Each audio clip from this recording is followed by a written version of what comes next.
Hello and welcome to Frank's School. I'm actually not going quite in chronological order. I jumped to 43rd day because I wanted to put 41 and 42 back to back. I'll explain about that in 42.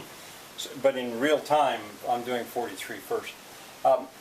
This is going to be one last look at Lisbon. I thought about just skipping this because I had left. But on the chance that somebody seriously thinks about going to Lisbon sometime or is interested, I decided to put it on there. 43.2 is the inside of a dorm room in a hostel. In hostels in Europe, there's dorms, they call them, meant for 4 people, strangers. It could be, or that know each other, or 6 people, or sometimes many more. And sometimes all male, all female, or mixed. Well, this is a mixed dorm room meant for 6 people. And you'll be able to see it's not the most comfortable situation. You're sharing a bathroom. These rooms often don't smell so good. Well, you can just imagine. And I put it there to make sure that my viewers don't get this idea of a dream vacation where you've got these, well, at the price that we paid. If for 3 times the money, you could be staying in very comfortable hotels, sort of similar to the United States, I guess. I've never done it. So anyway, that's just so you can see that.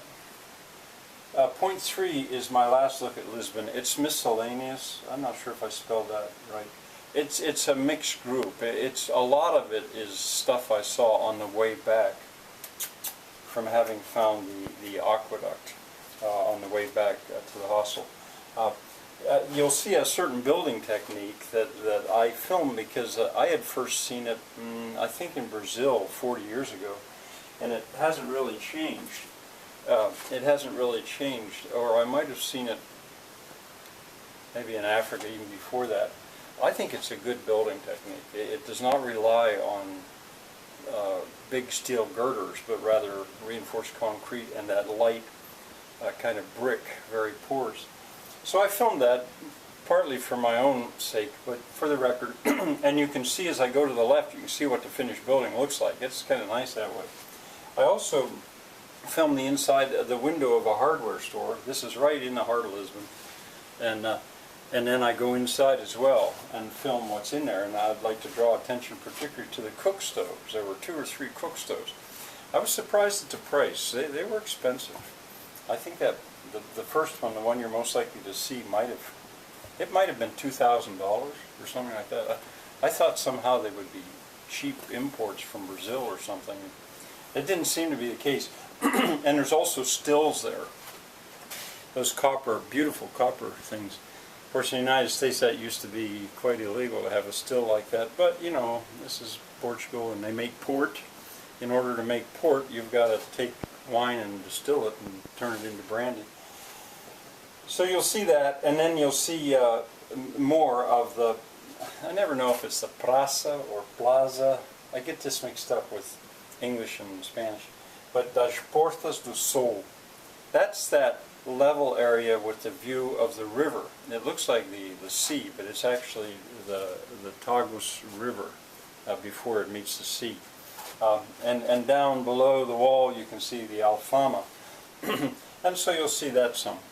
That's I found it interesting that Margarita, whom I met in Portugal, in Lisbon, she didn't know where that was.